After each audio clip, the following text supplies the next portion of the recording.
nuit, ça apporte un certain avantage, c'est qu'on peut plus facilement s'organiser dans notre planification des soins. On est quand même plus posé parce que aussi il y a moins de bruit autour, on est moins parasité. Alors, comment s'est passée la journée? Très bien. Très bien. Ne pas avoir les coups de fil, enfin toutes les équipes pluridisciplinaires en fait qui sont tout autour. Moi je vais passer toute la nuit et vu que vous avez été opéré, je préfère vous mettre un médicament systématique toutes les 6 heures que d'attendre que la douleur se réapparaisse. On n'a pas la pression comme la journée ils ont. Voilà. Vous prenez les 2 comprimés? Ouais. C'est bon? Ouais. Il faut dire aussi on passe plus de temps avec les patients. Je vous souhaite une très bonne nuit. Eh bien, moi également. Je passerai à 2 h du matin voir si tout va bien. Il est très beau.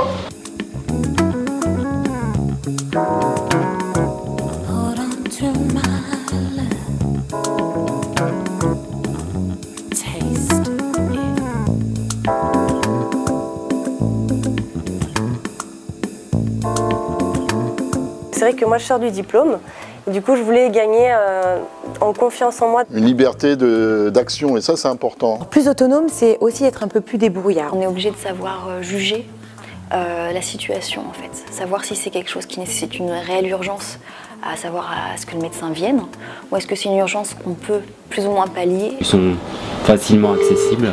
Voilà, enfin, on a juste à les appeler 22-17. Moi, je lui ai demandé en fait qu'elle me prescrive justement une prescription en si besoin en fait. Comme ça, j'aurais pas besoin de la rappeler pour me prescrire le traitement antihypertenseur.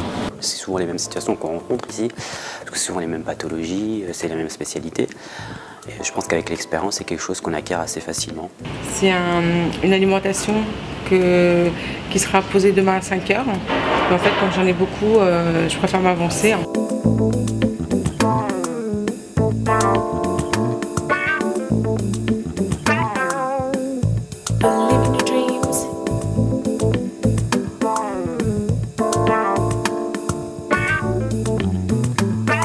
On a quand même un support derrière nous qui est le cadre de nuit. Elle est là pour nous aider si on a des problèmes avec les patients, un problème de prescription. Dans chaque service, soit il y a un médecin de garde, soit il y a la possibilité d'appeler l'interne de garde des urgences.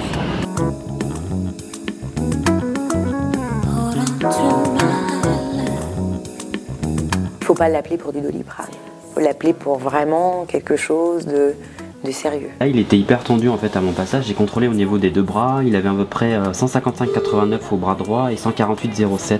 Si sa tension ne stabilise pas, tu me prescris ça au cas au besoin quoi. Hein? D'accord, ok. Bon, ok. Je te remercie. Bisous, merci. Bah là, je vais prendre le médicament en fait qu'elle m'a prescrit. Donc ça c'est la vie. Il y a sur l'hôpital un psychiatre de garde qui est joignable donc toute la nuit, ainsi que l'interne de médecine. En fonction du problème somatique ou psychiatrique, on juge du coup à qui se référer. Sur l'hôpital Corentin-Septan, c'est ça qui est intéressant, c'est qu'on a les 2 interlocuteurs. Ça dépend aussi de la gravité de l'urgence. Moi, il m'est déjà arrivé de faire appel directement au réanimateur parce que j'avais un patient qui tachycardait jusqu'à 200 et il se trouvait que ce soir-là, mon interne de garde n'était pas du tout disponible, il était au bloc. Donc j'ai fait appel à un réanimateur. Est-ce que si on vous aspire un petit peu le fond de la gorge, vous avez l'impression que ce sera mieux?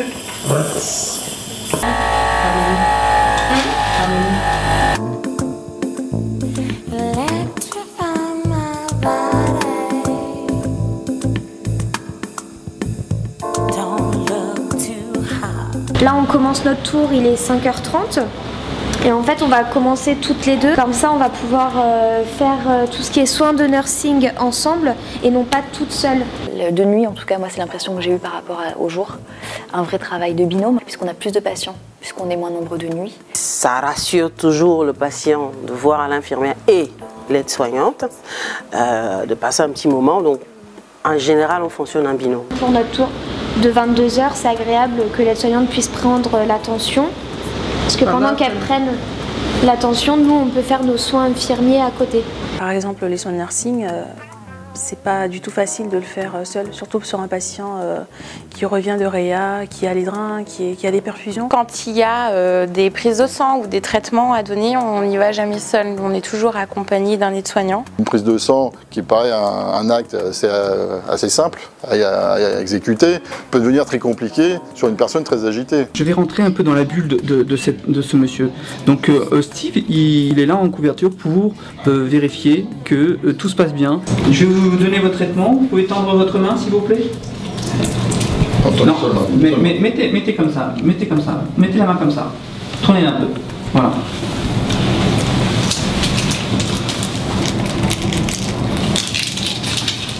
Allez-y. Attention. Niveau ergonomie, c'est bien d'être deux. Vraiment, des fois, juste pour amener aux toilettes, il faut vraiment qu'on le maintienne à deux. On s'appuie sur les deux. Sur le sens clinique de l'infirmière qui va dire voilà, il est tombé, il a mal, il a une tension qui est basse ou autre, etc. Et des fois sur le soignant qui va dire, sur les soignants qui va dire, je sais pas, il n'est pas comme d'habitude.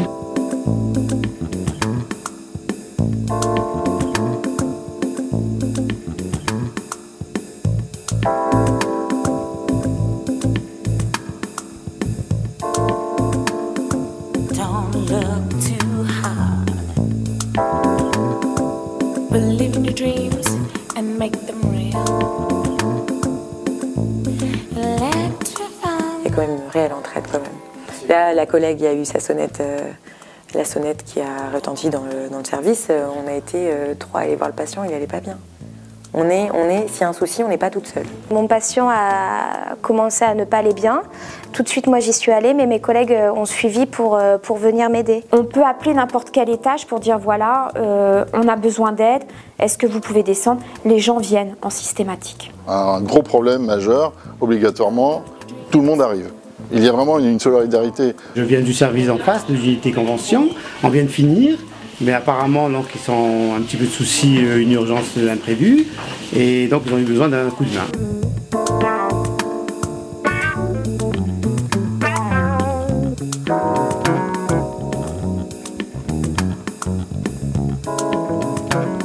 On est quand même beaucoup moins nombreux, donc forcément on a des liens qui sont beaucoup plus resserrés. Donc effectivement, on prend notre pause ensemble. Il y a une solidarité qui est présente. Enfin, quand ma collègue n'a pas fini son tour, je viens l'aider, et puis vice versa. On avait rendez-vous à Montparnasse pour aller manger des crêpes. Tu sais, en sachant que Montparnasse. Tu te déplaces en voiture, Moi j'habitais juste à côté, tu sais, Mariette. C'est vraiment un moment important où on a l'opportunité d'être tous ensemble et partager les informations. Ça peut m'arriver à 4 h du matin d'aller dire bonjour au 3e. Pour faire un petit coucou, pour savoir si tout va bien. Globalement, je trouve que c'est vraiment chaleureux de travailler de nuit. Souvent, il arrive qu'on se retrouve dehors, en bas, à la cafétéria, pour partager un petit déjeuner. On se raconte un petit peu la nuit, ce qu'il y a eu, ce qui s'est passé. Et puis souvent, on est amené à se voir à l'extérieur également. Et je pense que de vraies amitiés peuvent se créer à l'hôpital du coup.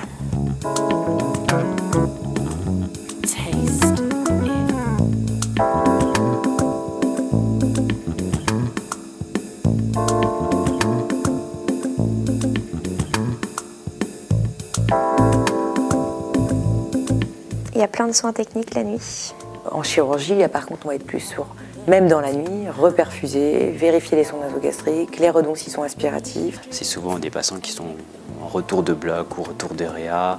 Et là, en fait, la spécificité de l'ORL, c'est vraiment d'avoir des soins comme par exemple perfuser sur pack la nuit. Voilà, les canules devoir aspirer. Enfin, tout ce qui est comme, voilà, tous les soins liés aux trachéotomies, quoi. Allez, je vous aspire.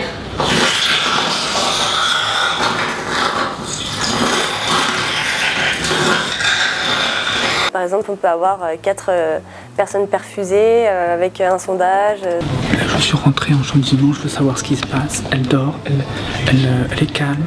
C'est important qu'on sache ce qui se passe en chambement. On a quand même des systèmes de rondes qu'on a fait ce soir et qu'on va continuer justement pour voir comment ils sont, voir s'ils dorment bien et s'ils n'ont pas des troubles du comportement et des passages à l'acte. Fréquemment de m'asseoir avec eux pendant la tisane et puis voilà, on peut discuter plus facilement. Ça permet aussi de dépister vraiment s'il y a des évolutions dans le comportement du patient. Est-ce que vous comprenez pourquoi vous êtes ici? Je suis malade. Est-ce que vous pensez qu'aujourd'hui, la sortie des murs, la sortie de l'hôpital est possible? Oui, je crois. Est-ce que vous pensez que vous pourrez gérer votre vie à l'extérieur de l'hôpital? Oui. Vous vous souvenez pas que de certains moments, vous êtes agressive? Non. Envers le personnel, envers les soignants, enfin envers les patients et aussi envers vous-même? Non, ça va. Si vous êtes assis à côté d'eux, le dialogue s'enchaîne tout de suite. Et la proximité fait que, voilà, ils se sentent plus rassurés. Là, apparemment, le patient a fait un OAP. La tension ne redescend pas du tout. Donc là, il a toujours 20-10 de tension. Il est sous 9 litres d'O2 et il sature qu'à 92. Je pense que tout à l'heure, je vais rappeler le médecin. Je pense qu'on va quand même l'aspirer un peu parce qu'il est super encombré au niveau des bronches. Je vous refais du Lasivix. Ça va assécher toute l'eau que vous avez dans les poumons.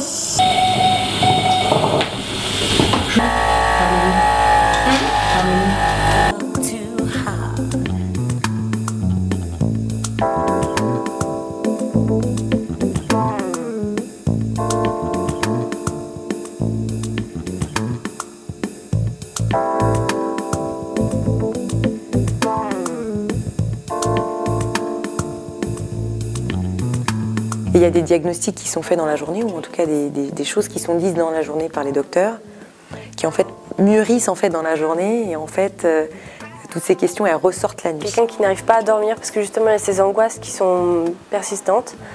Donc c'est vrai que ça leur fait plaisir qu'on soit là et qu'on prenne plus ou moins de temps à leur parler. On se sent pas isolé, perdu. Voilà, si ça va pas, on sonne et on aura du monde. C'est une douleur qui se situe où surtout? En fait, arrivé à cette heure-là le soir, c'est dans les bras, dans la poitrine, dans le dos. C'est vraiment, c'est une douleur comme si. Diffuse un petit peu en fait. Ouais, je m'étais battue toute la journée. Je comprends très bien. Allez-y, peut-être. Je pense que du coup, cette espèce de confiance qui se crée permet de pouvoir les mettre en confiance et eux de pouvoir nous dire peut-être plus facilement certains problèmes qu'ils peuvent rencontrer. On voit bien comment le visage se détend et on sait qu'ils vont essayer de dormir. La journée, c'est beaucoup plus speed. Il y a beaucoup plus la pression, il y a les médecins, il y a les cadres, les familles aussi qui sont très présentes la journée. La nuit, on n'a pas tout ça.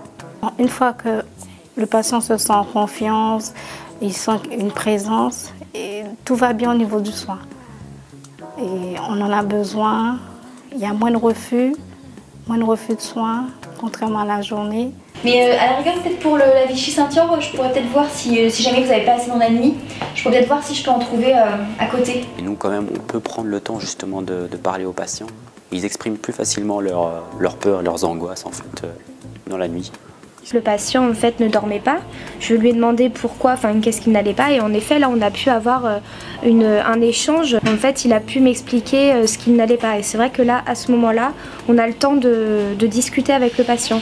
C'est pas le tout de venir prendre une tension, voilà, il y a quand même un dialogue qui se crée et c'est important. C'est aussi pour rassurer notamment le patient.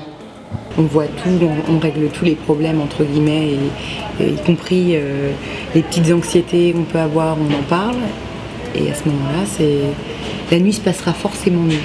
On est toujours un petit peu angoissé quand on arrive. On ne sait pas comment ça va se passer, tout ça.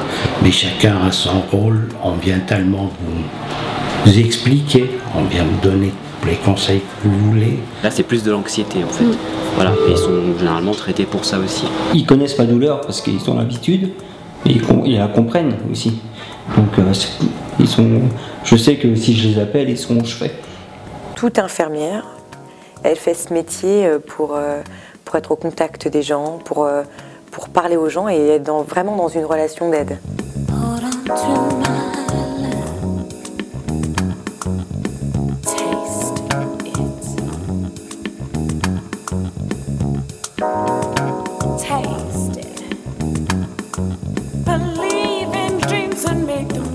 on attache tous beaucoup d'importance à l'accueil d'un nouvel arrivant. J'ai fait 15 jours d'intégration de jour où j'ai eu pas mal de formations.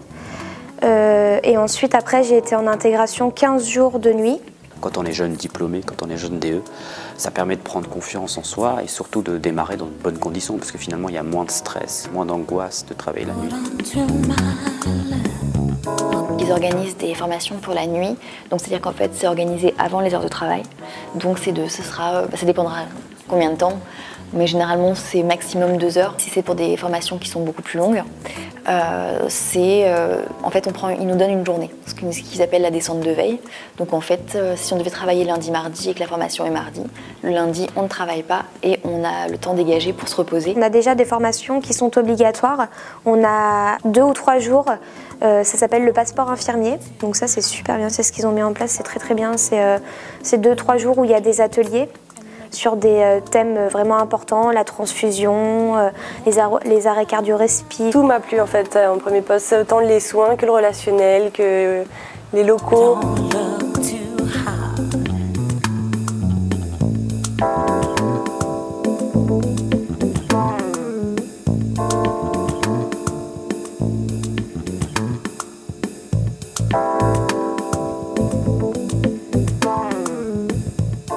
J'y vois, moi, beaucoup d'avantages.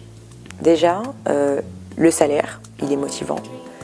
Secondo, dans la vie personnelle, quand j'étais de jour, j'avais l'impression d'être souvent à l'hôpital.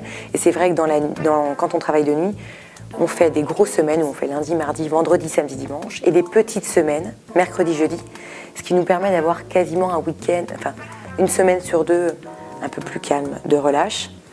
Et il suffit de poser 2 jours, donc mercredi, jeudi, pour avoir cette semaine complètement à nous. Ça permet aussi de retrouver le rythme de jour pendant une semaine. Et ça, c'est quand même très agréable. Je sais quel jour je travaille sur toute l'année. Donc déjà, pour poser les vacances, c'est beaucoup plus facile. On fait quand même pas mal d'heures supplémentaires. Donc ça me permet aussi d'améliorer un petit peu le salaire. On bénéficie aussi quand même de plus de jours de repos que les gens qui sont de jour. Après, quand on gère bien son sommeil, on dort pas super longtemps, on se réveille à 14h, 15h et on a le reste de la journée pour nous. On peut organiser une vie derrière et moi je connais beaucoup de mes collègues qui ont des enfants et qui arrivent très bien du coup à s'organiser puisque c'est peut-être pas elles qui les amènent le matin mais elles les récupèrent l'après-midi et il y a un temps de qualité du coup de 3-4 heures qui exclusivement avec les enfants. Mon fils, j'ai plus trop à le mettre, je peux le faire garder par une nounou ou alors... Ça me permet de récupérer les enfants à l'école le soir et de relayer un petit peu mon mari qui lui travaille dans la journée.